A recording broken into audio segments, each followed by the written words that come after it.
Welcome to Life Transformation Radio. This show is all about life transformations and our journey from where we were to why we are doing what we are doing today.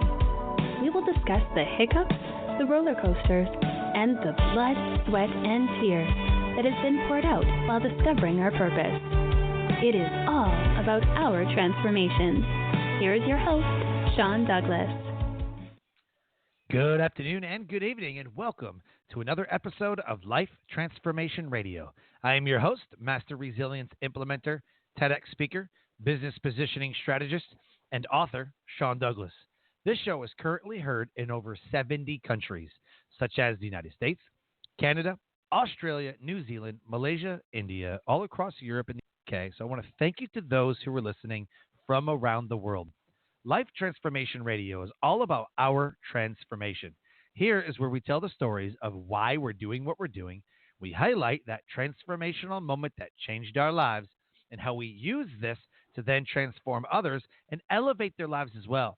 You can listen to us live right here on the Blog Talk Radio Network Tuesday through Friday at 5:30 p.m. Eastern Time. Join our Facebook community, Life Transformation Radio community, and never miss an episode. You can also talk to the guests that I bring on the show. I ask that you subscribe to the show wherever it is that you're comfortable listening to podcasts. We're on Apple Podcast, Stitcher, Spreaker, TuneIn, Player FM, Radio Public, Overcast, CastBox, the Himalaya app, and the Google Play Music app. Please subscribe to Life Transformation Radio right now, wherever you're comfortable listening to podcasts.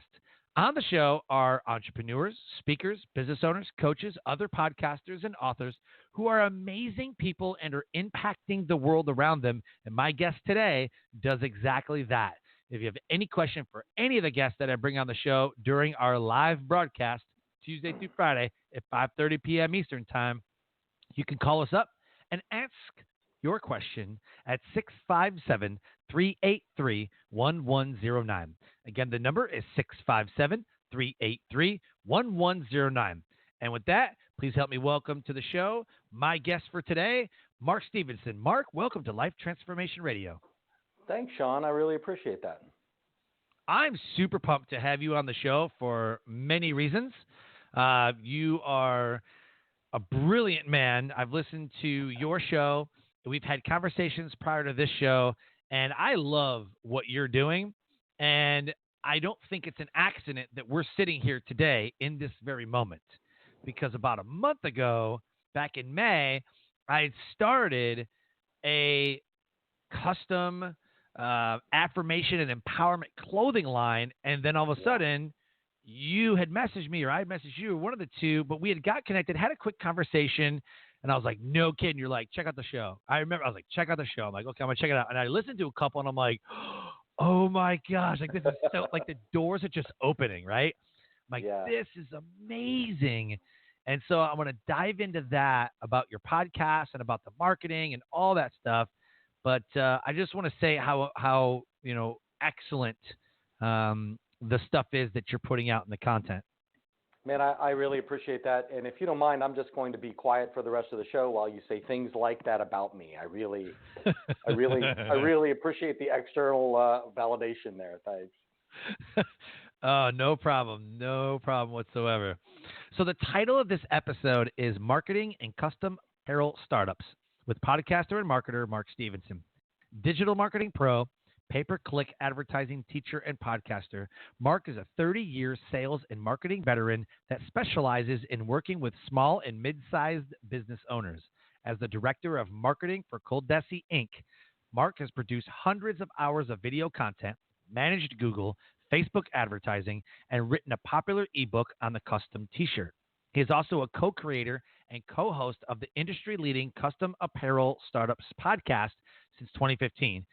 Right now, you need to search for Custom Apparel Startups podcast if you want to start a t-shirt company, if you want to start an apparel line, or have any interest or are currently doing it. You must subscribe to his show, Custom Apparel Startups podcast, right now.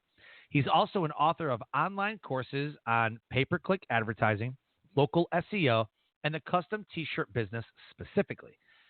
ownermarketingschool.com. Ownermarketingschool.com is his most recent project, the perfect outlet for his passion for teaching entrepreneurs and business owners how to have better businesses by learning more about marketing. You can go to customapparelstartups.com to learn more about that. Go to Coldesi, COLDESI.com, Coldesi.com, and ownermarketingschool.com. Connect with him on LinkedIn. Connect with him on Facebook. I'm telling you right now, I have not seen anyone doing exactly what he's doing and creating, launching, and blowing it out with your marketing in the custom t-shirt business. I've not seen anybody put out the type of content that this man is putting out and creating. So connect with him. So, Mark, my first question for you, man, and it's the most important question we're going to ask on the show, is why? What is your why for what you do? Well, I've been thinking a lot about this since we first started talking about me coming on the podcast, and there's some layers here. I mean, I started in marketing in general as a way to connect with my oldest daughter, who was an early travel blogger in the early 2000s and traveled the world by herself. And I really, we didn't have that much to talk about. I wasn't naturally connected with her, and she started a travel blog and she started doing SEO on the road. And that actually kind of that need to connect with her got me into the marketing business from a sales career. And then once I was there and I started working with Coldesi, I started seeing a struggle and failure around me, and it was intensely frustrating. I had it's this idea that people have these dreams that they want to achieve.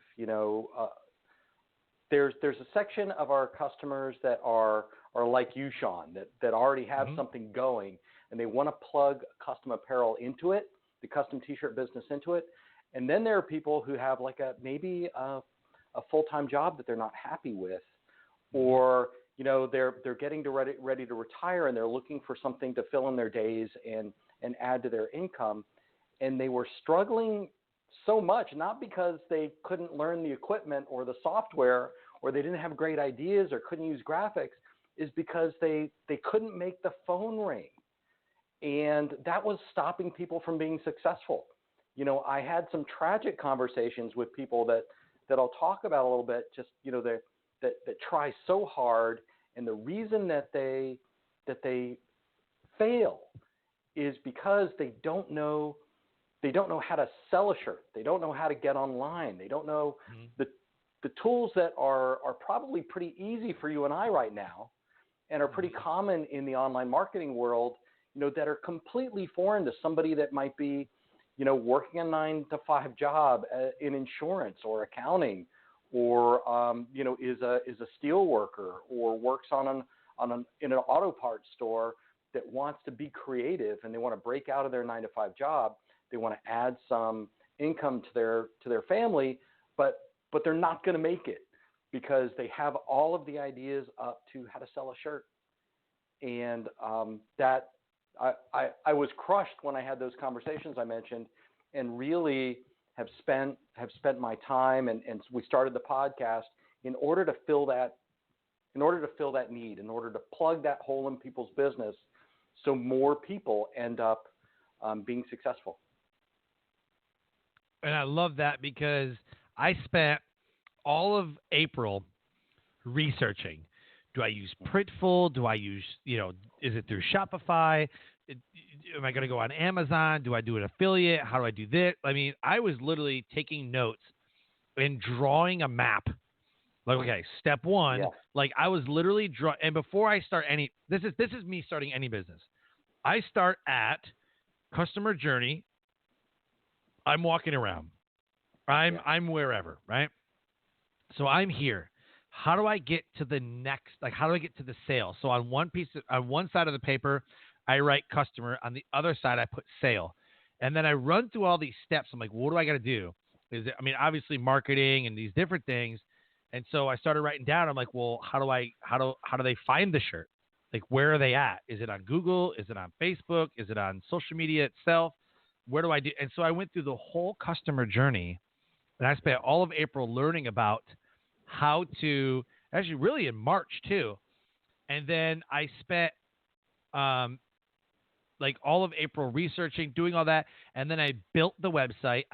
After I decided what I was going to do, I built the website, built Shopify, built Printful, and then launched May 1st.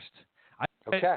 Every single day, Saturday, Sunday, every single day, reading, researching, watching videos, consuming your show, and how to do this. And it took me a solid month to implement everything I had learned. Yeah. You're smarter than the average bear, Sean. I mean, like, you're already, Shopify and Printful, and you'll do the research into how to sell a product on Amazon and things like that. Mm-hmm. That's probably the top 30% of the people who come to us. Wow. It's really. It seems common nature to me, though. We're podcasters, so we're already kind of deep into the technology world. We've got a marketing bent, so, you keep your eyes open. I've been in sales my whole life, so I live and breathe. I write articles in a way that Yoast recognizes is great for the keywords that I write. You know what I mean? Like, I can't write anything else anymore. Right. And it's that kind of thing for us. But man, you'd be surprised at the number of people out there that just, they bought a Cricut from a craft cutter from Michael's, and they make T-shirts, and they really love it, and they want to do it for everybody, but they literally don't spend any time on a computer every day. They've got a Facebook account, but it's not done. It's not done very well. There's so many basics that we take for granted. And that's why, that's why we just recorded our 100th episode of the Custom Apparel Startups podcast. It's so good. I listened to it today. And they're all an hour. So it's so good. It's 100 hours worth of conversations about, this is a website. Should you have a website or not? I don't know. What's your market? What's your niche market for your T-shirt? Mm-hmm. You can't say it's everybody. All these conversations that we would have, we would assume 90% if just you and I were talking about it. Like, you immediately went to, I'm going to sell online. Here are the most popular ways to sell online. Let me figure the best way to sell T-shirts through these channels. Right? And, you've got a thought about advertising, about the design, about the market that you want to sell to. It's built into your podcast. But, when we get somebody that is, they're from the music business in Atlanta or Nashville, and they've got a small band, and they want to do their own merchandise. They want to do merch shirts. That's where they start. They could tell me a lot about how to set up a live gig, but nothing about how to set up a good Facebook page or LinkedIn profile. Oh my gosh. And you've got to go to so many places to learn this stuff that we found incredible value in, So the company that I work for, called Essie, it's a family business. Scott and his dad have been in the business literally for 50 years. Wow. And they put over 30,000 people into business. So we know what that journey is like, both for people that are on the ball and just need tweaked a little bit to be successful here, to what it's like for somebody to start from scratch, not know what they're doing, and go through that painful process of learning how to make a shirt. What's a good graphic? What's good pricing? Where do I buy? All of these basic questions. We got good at walking through that, because there's a lot of places to find information on equipment. Yeah. But there's not a lot of places to find information on what to do once you buy it. Right. Yeah. 100%. What's a pet peeve that you have? If you could pick one, it's like, this is the one that just, what's the first thing that comes to mind? The first thing that comes to mind is that people are afraid to charge what they're worth, or what their garment or the end result is worth. It drives me crazy that people are embarrassed to ask for money. And this is what I mean, right? So since a lot of people are just getting into the business and maybe they sell to friends and family first, Sure. what they do is they try to figure out how little they can charge these people. Mm. So it's it cost me $5 for the shirt and it cost me $3 to make it. That's $8. I'll sell it to them for $10 or $11, and I'll make $3. And that's because they don't value their time at all. Right. They don't do market analysis to see what shirts sell for, or they assume things like, I live in a small town, there's people don't have a lot of money here, so I charge as little as I can to get by. Sure. And my response is usually, how many of them just spent $30 at McDonald's? Wow. And you're scrunting to charge $12 a T-shirt when you should be charging $20 or $25. The shirt's going to last longer than the Happy Meals. Right. Yeah. For know, sure. So it's that conversation about price that people constantly undervalue themselves and what they do. And let me tell you, it's a quick way to go out of business. Yep, 100%. I agree. Mine is, I go to somebody's Facebook profile. They've got their Instagram on that. Now, let me frame this up. Let me frame this up for you. Yeah. I'm an entrepreneur. I'm a business owner. I have an Instagram account. My Instagram account is on my Facebook, but my LinkedIn is not. Or my LinkedIn account link is broken on my Facebook. Do you know how infuriating that is to go to somebody's Facebook and see that? You're an entrepreneur, bro. Like, you're telling me that you are a B2B.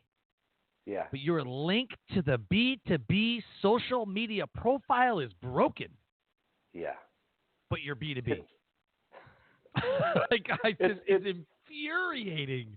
Man, it's awful. But I do have to say I have a lot of sympathy for those guys. It drives me nuts, but I have sympathy because I was talking to another marketer buddy of mine today who did a Facebook Live, and I was like, dude, you did, you didn't start your content for 3 minutes. You apologized 9 times. You did this stuff.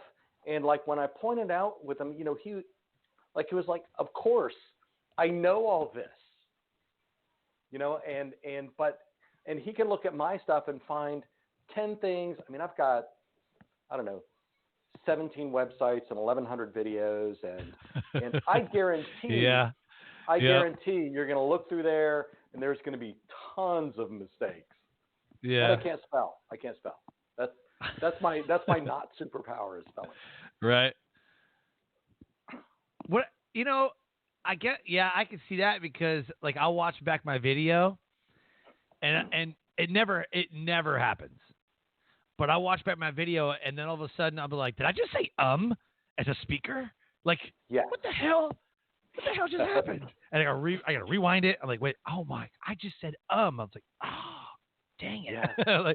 I know I'm not supposed to do it, and I hardly ever do. And then I did it. I'm like, crap. I'll just edit that out.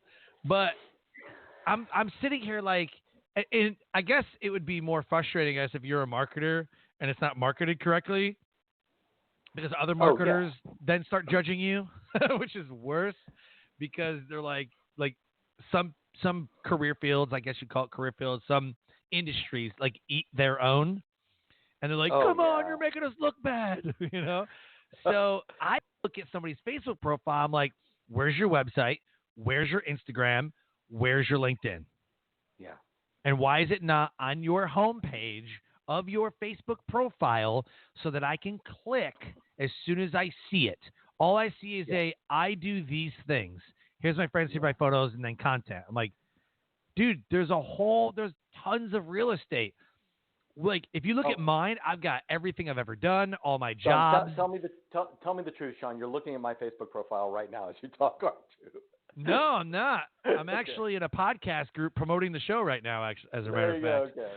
Okay. I'm in Promote Your Internet Radio Show or Podcast Facebook group, and I just am I'm actually posting in there to come listen to the show right now. That's great. That's great. I love that. But yeah, I'm like, dude, you got to do these things. You're missing out on real estate. It's another way for people to connect with you, because if I'm an Instagram buff, like I'm like, oh, Instagram TV, baby, Instagram story ads, like Gary Vee, and I click on Mark's profile, I'm like, where's his Instagram? Screw this dude, I'm out. Like, I'm not going to connect with you because maybe Facebook sucks and I don't like Facebook. Yeah. Or maybe I'm like right now, I'm huge on LinkedIn. I've been on LinkedIn since day one. Day one, I was like, I'm B2B since I'm talking like 2009, 2008. I'm like on LinkedIn day one. When it was hard, when it was really when it was hard, and you had like 5 friends because nobody wanted to friend you. It was like stupid. So I'm sitting here like connecting with other military people that I'm working with and whatever, and I'm huge. I've always been huge on LinkedIn, and most of my business comes from LinkedIn. So I love, and I hang out on LinkedIn. So if I go to somebody's Facebook and I'm like, where's your LinkedIn, bro? Like, I want to connect with you. Like, if I hit the About Me little link, About Me, or see more about Mark, and I see, oh, he's got a brother and a cousin, and then it's still no LinkedIn. I'm like, I don't know, man. Maybe I don't want to connect. You know what I'm saying? So first thing I did when we got connected, man, I was like, LinkedIn, connect, let's do it. And a lot of my conversations take place there. I will tell you that I've been so impressed with what LinkedIn has done in the past 12, 18 months. It's just been terrific. I'll also mention though that so the space that I'm in right now, my small business direct customers, because the owner marketing school thing, I've got a few clients and developing some courses. Those people are not on LinkedIn because they don't know enough.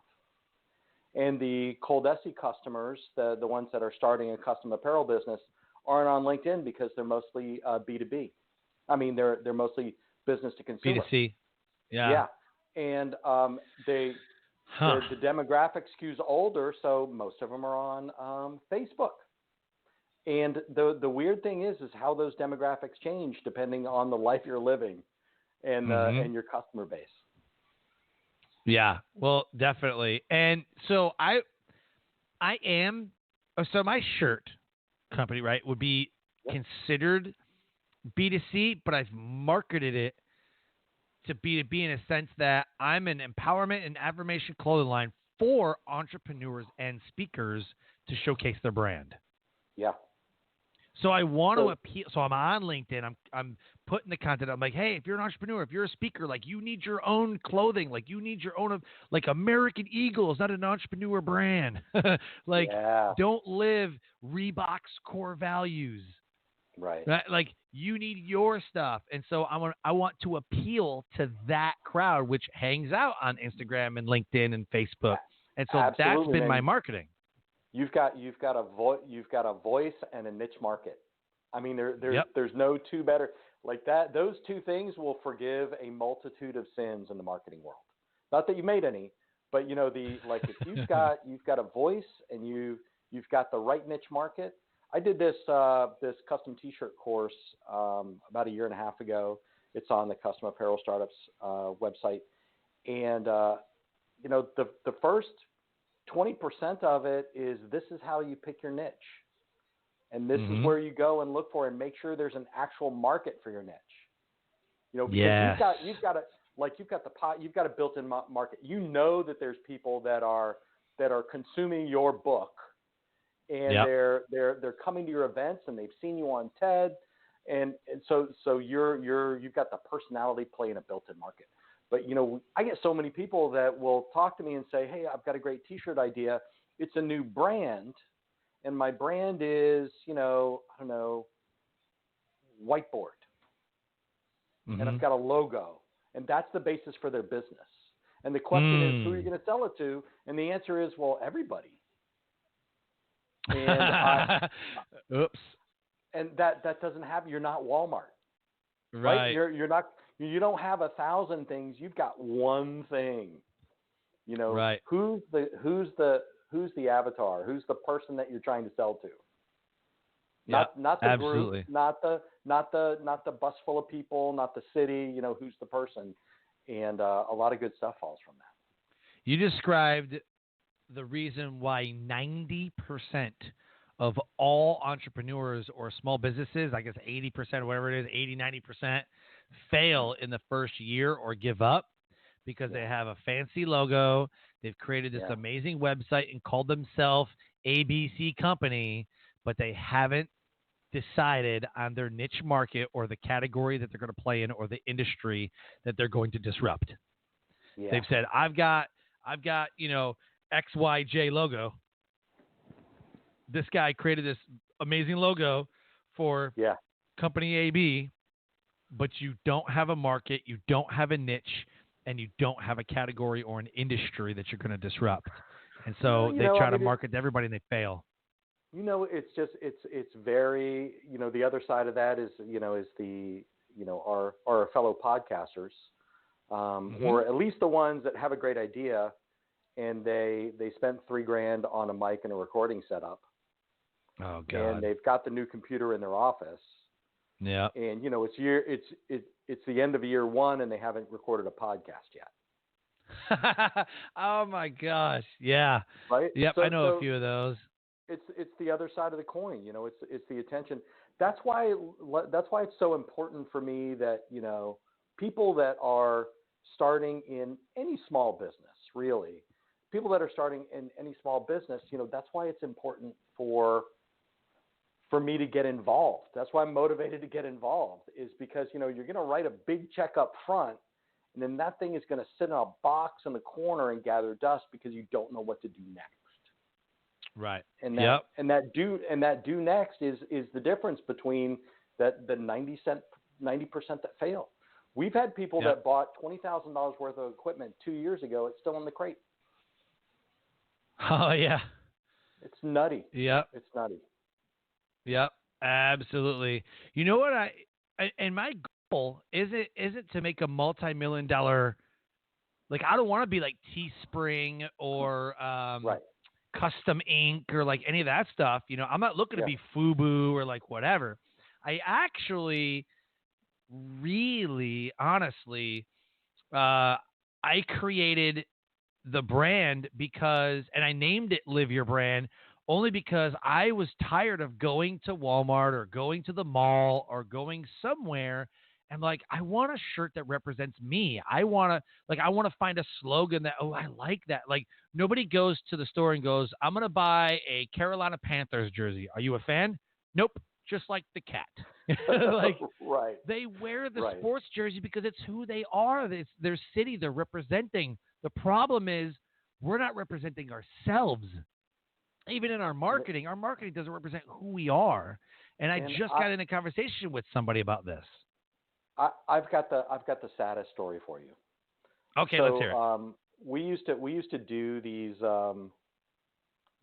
We would do an open house, and Coldesi sells like 11 different great brands of equipment and different ways to make custom T-shirts and embroidery, all that stuff. So we bring in an open house, and I would do little seminars, mini seminars on marketing your business. And this was 3 or 4 years ago. Mm-hmm. And here are a bunch of people who have already invested in equipment. All of them are already in business. And I would give $20 to any of them that were actually wearing something with their company name on it. Wow. I never gave away $20. Oh, my gosh. These people are in the business. They're sitting right next to the machine that makes custom apparel. And they never wear their business. I take it back. Gosh. That's my pet peeve. I want my pet peeve. Oh, there you go. Now I'm getting angry just thinking about it. Thanks for that. I'm getting irritated. Jeez. Oh, that's great. So as let's say that you're a shirt company or whatever, right? Yep. Why wouldn't you be a B2B? Like, why wouldn't you want to go to summer camps and make friends with summer camp counselors or whatever? Because guess what they need? Shirts for the kids. Why wouldn't you partner with schools and people who do bulk orders or the military or like what? Like, I will tell you what. You want to know a racket? Okay, I'm gonna give you a racket. You want to make $1 million? Get into the basic military training T-shirt game. Because when I was a drill instructor for basic training, we did flight T-shirts. And what we would do is we would give them to the creator, and they would come to the squadron like, it's time for flight T-shirt, guys. We need your ideas. And, then they had an illustrator, and they had this, and they had this, and they had, like, that was huge money. And these trainees are paying $10 to $20 a shirt for something that they designed that the building next door is selling. And you figure you've got a flight of 50. And on any given Friday, and every single Friday, people graduate basic training. So you've got 50 per flight, got about 16 flights. Now, I'm not good at math, but that's over like 700 people that are graduating every Friday. And guess what they bought 2 weeks ago? A flight T-shirt. 700 people a week are buying these shirts. Yeah. A week. That. So and then you got 52 weeks. So now you do the math. Dude, listen, there are huge opportunities like that out there, and there are, I'll divide up the market of people like you that maybe invest in equipment or figure out another way to produce custom apparel. Is that most of them start at part time. So a good percentage of our customers are literal startups. They're starting from zero. Yep. And they're not in the B2B world. So the way they approach it is let's say John and Mary are a couple that they both have full-time jobs in North Carolina, and they've got 2 daughters that are in cheer and a son that plays football. Okay. So the way it usually works is they end up spending $25 a shirt for mom and dad and little sister, and then outfitting the cheerleader and getting the jerseys and stuff for the football guy. So they're blowing all kinds of cash on apparel. Yep. And one of them pops up and says, you know what? I should be doing that. I could do that better. So their B2B is it's a hometown B2B. It's word of mouth B2B. It's not, I'm knocking on the door for Coca-Cola and I'm trying to get that account. Mm-hmm. That's what I think of when I think of B2B. Not I sell uniform T-shirts to local hair salons. I sell funny T-shirts online. I sell these things. And the B2B space is much more competitive. Like the volume of shirts that, your training classes are buying is pretty high. Yeah. Yeah. So that's some sought after business. So not many people in that startup phase are going to be successful doing that. 100%. Right? They're going to be successful doing kind of their own local version of Teespring kind of thing. Oh, in small towns, because I graduated high school from Yale High School in Yale, Michigan, which is a town of like 2,000 or 3,000 people. Like I grew up in Detroit, but then my sophomore, junior year we moved away. The city was getting bad or whatever. And I was like, what in the crap is this? And it's like everybody knows everybody because it's a generational thing. Like I'm going to school with the kids whose parents own the local, IGA or the local like grocery store, and everybody knows everybody who knows everybody. So nobody's safe. Everybody knows the gossip. Like it's insane, those small towns. I could see somebody blowing it out there for cheerleading because sports is huge out there. That's the only thing they have going on. It's baseball, football, cheerleading, basketball. Like it's everything. You play sports, especially in a farming community like I was in. Yeah. And, I can so see a small town mom like just crushing out and cranking out these shirts and, all that stuff. Like totally see that. Listen, the bling business is huge for that small town mom. Mm-hmm. So doing a rhinestone or a spangled T-shirt, I mean, they bang out some good cash doing that. Yeah, definitely. So the whole point of the show is talking about the transformation, and we're touching on it, and I love it. Yeah. I want to know about your transformation. So what was a deep transformational moment in your life which put you on the path to what you're doing today?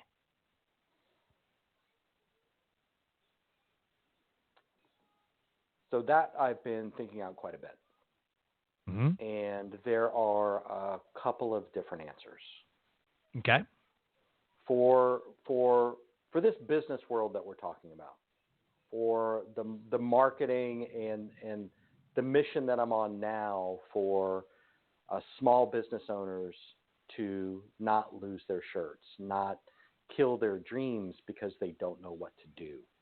Mm-hmm. That started. I had a conversation. We had a customer years ago that had spent. He's in one of those small towns. He got laid off from a manufacturing job, and he saw an opportunity in the custom T-shirt business, and he leased a printer from us, and the payments were about $250 a month. So for most people that are getting into business, that's perfectly reasonable. Well, he called me personally to ask me for help because they were about to come get the printer. It was getting repossessed. Wow. And it was getting, and like, so this is a guy that, like, he worked in a bakery part-time and he did this, and he's in a small town and he bought the machine and he could use it, but he wasn't being successful and he couldn't figure out why he couldn't make the payments when on paper it's all very easy. And I spent 45 minutes on the phone with this guy talking about, like, okay, the demographics, and I looked up the businesses in his area and the schools in his area, and he was doing a lot of things right. And then we got to the point where I can't figure out what's going wrong, and I forgot the fundamental question: how much are you charging? And it was $8 for a shirt. And Holy smokes! This guy was failing because he had one competitor in a town that was a big screen printer that would do a couple of hundred shirts of a single design for $8 a shirt, and he thought he had to price everything that way. And I went through the math step by step with him, and he was losing $2 every time he sold a shirt for $10, and he was not paying himself to do it. Oh my gosh! And there was literally nothing I could do for him. Wow! Because it was too late. Right. And man, that kept me up. Because if I had that conversation with him when he first got the machine, or if he would have been listening to the podcast, pick an episode. You know, he wouldn't have failed. You know, he would have never gotten rich. Right? But he didn't have the business tools. He couldn't do the math that would make him even have the opportunity to be successful. And that hurt to hear that. And shortly after that, just, you know, maybe 6 months afterwards, I've got a good friend here in Tampa. She's an amazing designer. She's got a kind of a high-end craft-related business, and she's very talented. And she came to me because she'd gotten a website done, and she got all of her products loaded up, and, you know, she'd gone through the whole thing, and she was losing money every month, and she couldn't figure out why. And she didn't know what she was doing wrong. So I took a look at the website that she paid, $8,000 or $9,000 for. That was terrible. And then I took a look at the contract that she signed with a social media company. I'm going to go back to that on another pet peeve rant. But, you know, we on a social media company and looked at what they were doing. And I felt terrible because if I would have had a 30-minute conversation with her, she would have saved $10,000 on the entire process and never signed a contract for thousands of dollars a month to get somebody to make posts on Facebook that weren't good. So, you know, it's like, you know, you were talking about, Sean, when you look around and you know what to do. Like, you look at a Facebook profile and you know what it should be and you know what to do. Yep. So it's very simple. And the things that are obvious to you and I, someone that's not in the marketing business or has never done this kind of thing just doesn't see. And them not being able to see it and not even knowing that that's what they should be looking at, can make their business fail. It's remarkable to me. And so I find it unconscionable that anybody that knows wouldn't try to communicate that to people that don't. Because it doesn't cost us anything to do that. Right. And that's why, me and my partner, Mark Vila, on the Custom Apparel Startups podcast, it's 100 hours of just us trying to figure out what can we tell somebody so they'll be successful. So their entrepreneurial dreams will come true in the custom apparel business. But you can listen to any of that podcast. It doesn't matter what business you're in, it applies. And that's why I started the Owner Marketing School website and, doing like a small amount of consulting and working on courses is because I want to help more people not fail. I hate to say it like that, but it's what it is. I want people that have great ideas, great products, or even marginal ideas and marginal products to find their audience and make a go of it. Yep. I like that. It's the little things that I found that make that move the needle the most. You wouldn't think everybody wants this big revolutionary idea. It's this one thing, and over and over, and what do people say? Here's what you'll hear, right? When something amazing is about to happen, you'll hear, I know it sounds like common sense, but listen, like I know we should be doing this every day, but listen, like it's the little thing. That's why if you ever hear announcers on any sport, when they become successful at bat or that play was amazing, got the touchdown, whatever it is, right? They always say it's the fundamentals. The fundamental throwing or the fundamental, like his at bat was amazing. The fundamental swing, like it's the basic fundamentals. Yeah. And then they'll say, if you're failing, go back to the fundamentals. Yeah. Right. It's the little things. Yeah, I'll give you a great example of that. I had a company come to me that some friend of mine just bought a company and is trying to turn it around. And he's like, well, what are the first things that we have to look at? What do we have to do? So I picked up the phone and I called the phone number for the company, and the answering service was terrible.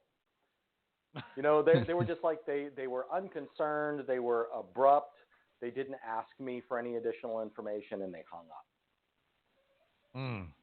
And that's a fundamental that we could have gone through the whole thing with, oh yeah, you want the beautiful website with the 3D spinning video in the hero image, and you want me to set up Instagram ads, and you want to do videos, and you want to do all this stuff.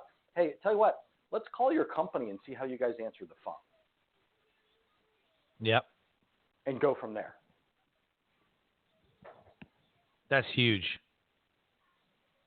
Actually, as a matter of fact, you would say that first impressions are everything, and when somebody answers a phone, I mean, the marketing video has to be the first 5 seconds, has to be amazing. Otherwise, people turn it off.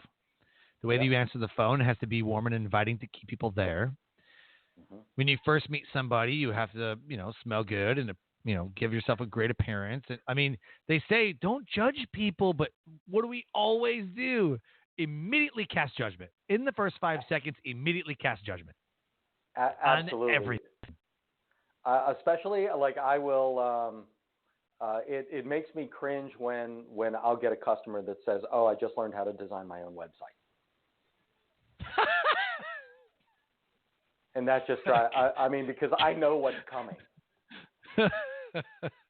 And I'm like, listen, look, I just want to be clear. I will straight up tell you that your baby is ugly. Yeah. So if you want my opinion on your website, I'll give it to you, but I guarantee you're not going to be happy. Right. So I did my first website, and it was atrocious. Yeah. My first website was like www.wix.superlong URL .com / another long URL after that. Like, it was. I was like, domaining. Like, what's domaining? Like, why do I need to do that? Like, I have a website, because no one's gonna go to www.wix. Some huge long website URL.com / some long URL. Not on purpose. It's not gonna happen. Yeah. Right? And your SEO is gonna suck. Or my favorite one is like, come check out my landing page, www.weebly.superlong.com / I'm like, oh, Weebly, huh? There's a winner. See, this is a very advanced conversation. For most people, I'm explaining what a landing page is. Oh, wow. Okay. Yeah. So there's a lot, like, once you're out of, seriously, once you're out of this marketing orbit that we live in, right. The cliff drops off fast. I mean, I like it. It really does. And there's almost nowhere you can look where you don't see something that you can improve. Oh, that's true. So what you do is you look for the stuff that there's a bunch of stuff that you can. What on this page is going to kill your business? Mm-hmm. Oh, you don't have the LinkedIn link on your Facebook profile. Yeah. That's to me, that kills you. Yeah. Yeah. To me, it's you're not even in the game. That's just my opinion. So be like, well, if your website, if your social media handles, if you have a Facebook group, put it on there. Yeah. Like, put all of your websites, put all of your Facebook group, maybe not your page, but like your Instagram, your LinkedIn, if you have a Snap, if you have a YouTube, if you have like if you look at my homepage, it's like former this, current founder, current this. Like, it has every single job I've ever had. Yeah. Followed by from this place, born in this place, graduated from this particular high school, because people find me like, hey, man, we went to high school together. I'm like, I have no idea who you are. Well, I found you because I was searching people from the high school. Like, it's on there. And then they found out. They're like, dude, that's awesome what you're doing. I thought about doing it myself. Boom, got a client. Right. Yeah. Because you already have a rapport with the people you either went to high school with or college. You already have a rapport with them. So, and that's why that most of our first customers are in their neighborhood. It's the people at the high school that their kids go to. Yep. It's Absolutely. their place of business. It's their friends and family. Yep. So plus, all those people will be much more much more forgiving if you don't spell something correctly. So that's good. Oh yeah, well, yeah, that's true. So as we start to wrap up the show, give us the ways that you elevate the world around you. Okay. So I think the maximum elevation that I provide is in those first conversations that I have with people that need help, that need marketing help. So it is the idea that I can meet somebody at the store, I can notice somebody's, in business, I can go into a restaurant, or I can go get my hair cut, and if the owner's there, I can have that conversation with them that will make them look at their business differently. So to realize that the way that people see you and where they see it and how you speak to them and how you dress and what your advertising says, that all these things they're important and they're an opportunity for success. And not just that, is that you don't need to hire a marketing company or to hire a professional to come in and do all these things for you. They're very accessible. So I try to provide access to the information that people need to be successful in business themselves. Pay-per-click advertising, you can do. Filling out a Facebook profile properly, you can do. You can write your own emails. You can learn how to edit a website. You can learn how to write a blog post. You can learn how to structure a multimedia campaign. These things are not rocket science. They're just different than what most business people are doing every day because they don't understand anything about it. They're willing to write a check for the to the first person or the first company that comes along and says, I can get you 10,000 more likes on Facebook. And it's my mission to stop that. My favorite one is when you're on LinkedIn and you get the broken English message about how they're so good at podcast subscribers and getting you on iTunes. That's my favorite one. I get you iTunes. I get you subscribers. Come do this now. I'm like, what? I keep a spiral binder I have for about 20 years full of business ideas. And on one of the early pages, back when SEO was first a thing, one of my ideas was I just want to cold call companies in China and India and fix everything they email to people in the United States. That was my business idea. Great. And I still do that. If I get an email, a prospecting email from somebody that really doesn't do it right, I'll fix it and email it back to them. Say, please do this next time. Yeah. Perfect. All right, man, let's do a shameless plug. You can plug your websites, programs, products, services, whatever it is that you want the audience to know and to do after this episode. Shamelessly plug. Go. Got it. So there are 3 things that I would like you to do, places that I would like you to go. And the first one is if you have any interest, inkling, or a hidden passion for the custom apparel business, I want you to go to coldesi.com, coldesi.com, and look at an array of amazing, imagination-inspiring products that do beautiful things to T-shirts. Then I want you to go to the customapparelstartups.com website. You can also get there by typing in caspodcast.com. I'd like you to start at episode 1 and listen to the following 100 hours of podcast episodes in series without a break. Then I would like you to visit ownermarketingschool.com. That's my most recent project. And take a look at the little video that I did. Read about my efforts in creating education for small businesses and working with a few clients at a time, teaching business owners how to do their own marketing. I am literally not going to sleep for the next 4 days.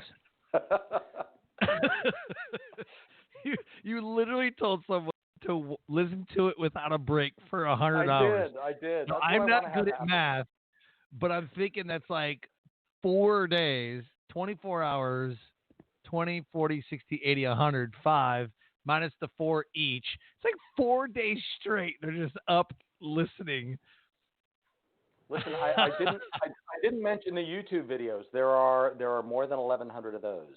So you guys got off easy by only listening to the 100 hours of podcast. 100 hours. Go do it now. There you go. Awesome, man. Hey, I know we could dive in so much deeper, but I love having the conversation with you. You have so much to offer, so much to give. We'd have to do another 100 hours of content just to fit it all in. But instead of doing that, you could just go and listen to his podcast and subscribe to it wherever you're comfortable listening to shows. Mark, it's been an absolute honor, an absolute privilege, and I'd love to continue on with this relationship because I know at some point you might be someone I come to and be like, okay, I've got some money to spend. Help me on the marketing and help me on the T-shirt company. And what am I doing? Like, what do I got to do for this? So awesome. Yeah. I love what you're doing. I've had a great time, Sean. Thank you very much. I appreciate it. Absolutely. If anything resonated with you, the listener, please connect with Mark. He's on LinkedIn. He's on Facebook.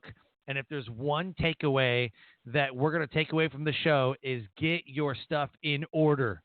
Pick out the pet peeves that Mark and I was talking about and fix it, or you're not going to like what me and Mark have to say.